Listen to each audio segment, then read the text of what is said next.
การแสดงความสมเสยจากประธานประเทศนายกรัฐมนตรีและรัฐมนตรีกระทรวงการต่างประเทศแห่งสาธารณรัฐประชาธิปไตยประชาชนลาวถึงคู่ห่วมตำแหน่งแห่งสาธารณรัฐเกาหลีเนื่องในโอกาสวันสร้างตั้งสายพัวพันการทูตระหว่างสาธารณรัฐประชาธิปไตยประชาชนลาวและสาธารณรัฐเกาหลีครบรอบ30 ปีถึงพระประธานลีเจเมียนประธานาธิบดีแห่งสาธารณรัฐเกาหลีต่างหน้าให้ประชาชนและในนามส่วนตัวข้าพเจ้าขอส่งคำสมเสยอันอบอุ่นและพรไซอันประเสริฐมายังพระประธานและประชาชนสาธารณรัฐเกาหลีทุกทั่วหน้าเนื่องในโอกาสวันสร้างตั้งสายพัวพันการทูตระหว่างสาธารณรัฐประชาธิปไตยประชาชนลาวและสาธารณรัฐเกาหลีครบรอบ30 ปีข้าพเจ้ามีความปิติยินดีเป็นอย่างยิ่งที่เห็นว่าตลอดระยะผ่านมาสาธารณรัฐประชาธิปไตยประชาชนลาวและสาธารณรัฐเกาหลีได้พร้อมกันเสริมสร้างสายพัวพันมิตรภาพและการร่วมมืออันดีงามระหว่างสองประเทศพวกเขาให้ขยายตัวอย่างต่อเนื่อง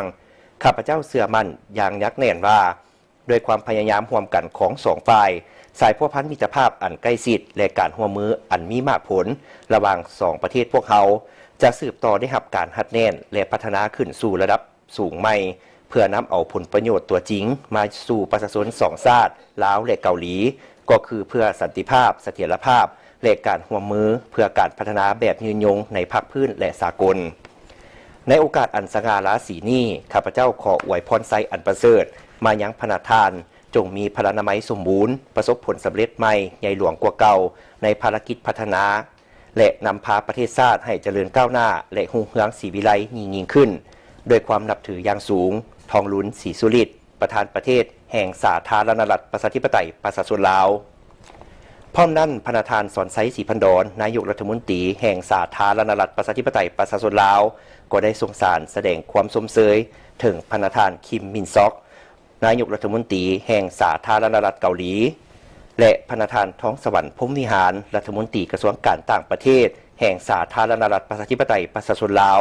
ก็ได้ทรงสารแสดงความสมเสยถึงพระประธานโจฮุน